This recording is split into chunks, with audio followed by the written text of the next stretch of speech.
अस्सलाम वालेकुम। उम्मीद है आप तमाम लोग खैरियत से होंगे। पाकिस्तान सुपर लीग में कराची किंग्स ने बिलाखिर 3 शिकस्तों के बाद अपनी पहली फतह समेट ली है। ऐसा लग रहा था कि वो लाहौर कलंदर्स से अपने पड़ाव का इंतजार कर रहे थे कि कब हमारा मैच लाहौर कलंदर से होगा और हम पाकिस्तान सुपर लीग के पॉइंट्स टेबल पर अपना खाता खोलेंगे। बड़ा शानदार मैच हुआ। क्राउड संडे को फंडे मनाया गया क्राउड की जानिब से। बड़ा बेहतरीन अंदाज में शाउटिंग हो रही थी, चेयर कर रहे थे क्राउड, अपने पसंदीदा खिलाड़ियों का नाम ले रहे थे। कराची किंग्स के बहुत ज्यादा नारे लग रहे थे, लेकिन स्टेडियम में हमने लाहौर कलंदर्स के सपोर्टर्स को भी देखा। और जिस तरह हमने कल अपनी वीडियो बनाई थी और हम ये बात कर रहे थे कि ऑन पेपर लाहौर की टीम ज्यादा तगड़ी लग रही थी बनिस्बत कराची के, क्योंकि अब तक कराची किंग्स ने जितनी भी क्रिकेट खेली है इस टूर्नामेंट में वो बहुत पुअर खेली है। चाहे वो बॉलिंग का शोबा हो, फास्ट बॉलिंग को उनको बहुत ज्यादा मार पड़ी, कैचेस ड्रॉप हुए, जो उनके मेन खिलाड़ी थे जैसे शर्जील की मैंने बात की थी, हैदर अली की बात की थी, वो उस तरह से परफॉर्म नहीं कर पा रहे थे, कॉम्बिनेशन नहीं सेट हो पा रहा था। तो कल के मैच में हमने देखा इमाद वसीम को, एक मेरा ख्याल है कि अब कॉम्बिनेशन सेट हुआ है, क्योंकि पिछले कुछ मैचेस में कभी मैथ्यू वेड ओपन कर रहे थे फिर उनको नीचे लेकर आया गया, लेकिन एज ओपनर अगर मैथ्यू वेड के स्टैट्स निकाले जाएं, नंबर्स निकाले जाएं, तो पावर प्ले में बहुत अच्छे नंबर्स हैं मैथ्यू वेड के और उनको तजर्बा भी है। और उसका आपने देखा कि बस गो थ्रू मिलना था और कल उन्होंने अपने तजर्बे का भरपूर फायदा उठाया। अनलकी रहे कि वो रन आउट हो गए, वरना मैं समझता हूँ कि मैथ्यू वेड अगर जेम्स विंस के साथ मजीद विकेट पर खड़े रहते तो 200 रन बन सकते थे। 15 रन कराची किंग्स ने मेरे लिहाज से शॉर्ट किए थे। 200 रन की विकेट थी और 200 रन या 180 रन से इस विकेट पर अगर आप हदफ का ताकुब कर रहे हो तो मुश्किल नहीं है। वो इसलिए क्योंकि जो दूसरी टीम बॉलिंग करेगी बाद में ड्यू फैक्टर का बहुत बड़ा फर्क पड़ता है, और आपने देखा है कि जब ड्यू फैक्टर का फर्क पड़ता है तो उससे सामने वाली टीम को जरूर फायदा होता है। तो कराची किंग्स ने बहुत अच्छी बैटिंग की। मैथ्यू वेड हो, जेम्स विंस हो, उन्होंने अच्छा स्टार्ट दिया। फिर हैदर अली ने आके थोड़ा सा चार्ज किया, लेकिन अनलकी रहे वो बोल्ड हुए। फिर शुएब मलिक ने आती ही तीसरी गेंद पर छक्का लगाया और उनको भेजा गया डॉसन जब ओवर करा रहे थे। Shoaib Malik no doubt spinner के हवाले से जाने जाते हैं, पहचाने जाते हैं दुनिया भर में कि स्पिनर्स को बहुत अच्छा खेलते हैं। यहाँ पर आपको इमाद वसीम की कप्तानी की भी तारीफ करनी चाहिए कि जल्दी आउट हो गए थे शुएब मलिक भी, हैदर अली भी, उसके बाद इमाद वसीम आए, वो तो खड़े हुए जेम्स विंस के साथ और एक पार्टनरशिप बिल्ड की। और पार्टनरशिप भी बिल्ड करने में ज्यादा बॉले डॉट नहीं की इमाद वसीम ने, और चार्ज किया और जिस हद तक लेकर जा सकते थे उन्होंने एंड में अपनी टीम का स्कोर आगे बढ़ाया। जेम्स विंस ने उनका बहुत साथ दिया और आप ये देखेंगे डेथ ओवर्स रह गए थे। डेथ ओवर्स में हारिस रऊफ बॉलिंग कर रहे थे, शाहीन शाह अफरीदी बॉलिंग कर रहे थे। नो डाउट बहुत अच्छी बॉलिंग की थी शाहीन शाह अफरीदी ने, जिस तरह बैन कटिंग को उन्होंने बोल्ड किया था, बहुत शानदार उन्होंने यॉर्कर मारी। लेकिन हारिस रऊफ जो है उनको चार्ज लिया इमाद वसीम ने, उन पे चार्ज लिया, शाहीन शाह अफरीदी पे चार्ज किया। मतलब मिसाल के तौर पे आखिरी ओवर शाहीन शाह अफरीदी करा रहे थे तो वो अच्छा ओवर किया था, लेकिन आखिरी बॉल पे इमाद ने चार लगा दिया था। उन्होंने न्याजी को सिंगल नहीं लेने दिया था और चार लगा दिया था।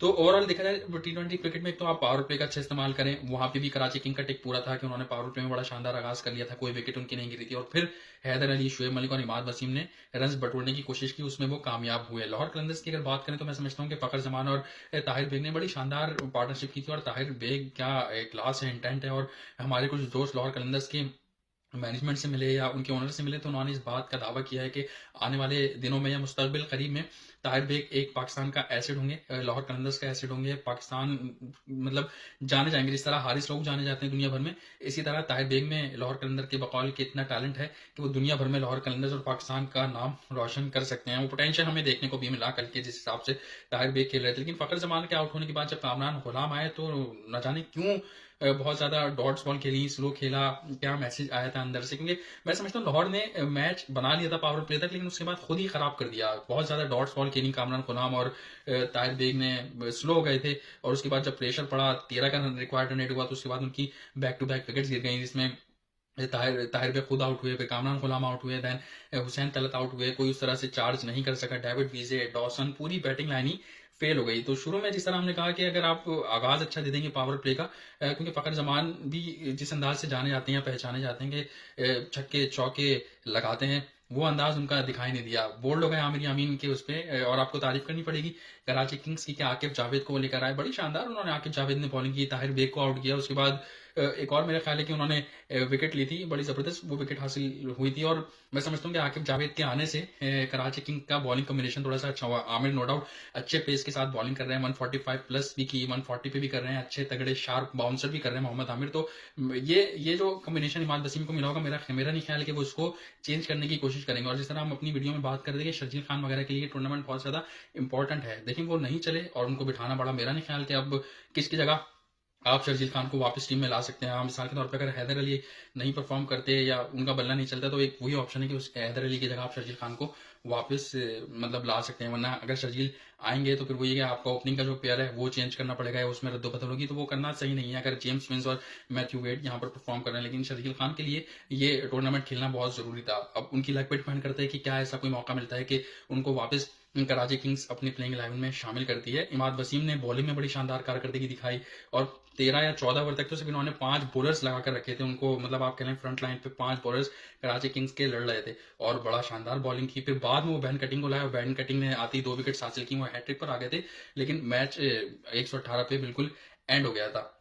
लाहौर कलंदर ने खराब क्रिकेट खेली, मतलब चाहते तो ये स्कोर कर सकते थे, लेकिन जाहिर है कि इसी से सीखेंगे शहनशाह अफरीदी के आगे आने वाले मैचेस में किस तरह की स्ट्रेटजी बनानी है। लेकिन नो डाउट मैच बड़ा जबरदस्त हुआ, क्राउड ने बहुत ज्यादा एंजॉय किया। और फिर जो उससे पहला मैच हुआ था इस्लामाबाद यूनाइटेड का, काफी तगड़ी टीम है। मैं तो समझता हूँ कि सबसे toughest team Pakistan super league edition 8 की इस्लामाबाद यूनाइटेड है, लेकिन मोहम्मद रिजवान ने जिस तरह से कप्तानी की, बैटिंग की और उनको जो सपोर्ट किया, रायली रोसो बड़ी अच्छी फॉर्म में नजर आ रहे हैं और बहुत बड़ा खतरा है ये दूसरी टीमों के लिए। और बहुत लकी है मुल्तान सुल्तान के रायली रोसो इस फॉर्म में उनके साथ मौजूद हैं। मिलर हैं, रिजवान खुद हैं। फिर बॉलिंग में बड़ी शानदार कारकर्दगी उनकी दिखाई दे रही है। उसामा मीर वाहिद लेग स्पिनर हैं जो विकेट्स हासिल कर रहे हैं, परेशान कर रहे हैं, वरना हमने देखा स्पिनर्स को बहुत ज्यादा मार पड़ रही है। लेकिन उसामा मीर ने कल भी विकेट्स हासिल की और इस्लामाबाद यूनाइटेड जो बड़ी तगड़ी बैटिंग के साथ उतरा था उनको शिकस्त से 2-4 होना पड़ा। यही पाकिस्तान सुपर लीग की खूबसूरती है। और कल वसीम अकरम के चेहरे पर भी हमने खुशी देखी। शाहिद खान आफरीदी ने एक बात की वसीम अकरम के लिए कि ऐसा नहीं होगा कि आप फोकस ना करें और आपकी टीम जीते। वसीम अकरम को फोकस करना पड़ेगा अपनी टीम के लिए। ऐसा नहीं हो सकता कि एक टांग आपकी ऑस्ट्रेलिया में है, एक टांग कहीं और है, क्योंकि वसीम अकरम इससे पहले दुबई में जो इंटरनेशनल क्रिकेट लीग चल रही थी उसमें मौजूद थे और पीएसएल के लिए तमाम टीमें गैदर हो गई थी, प्लेयर्स पहुंच गए थे और वसीम अकरम बाद में आए। मतलब टूर्नामेंट स्टार्ट हुआ और वसीम अकरम ने अपनी टीम को ज्वाइन किया। तो सही एक तरह से शाहिद खान आफरीदी की बात कि कोच को अपनी टीम को साथ पहले से होना चाहिए, लड़कों को देखना चाहिए, जेल करना चाहिए उनको। तो ये लाला की बात से मैं जरूर इत्तेफाक करता हूँ। उम्मीद करते हैं हमारी आज की वीडियो आपको पसंद आई होगी। अपना ख्याल रखिएगा। मोहसिन मेहदी को इजाजत दीजिए। अल्लाह हाफिज।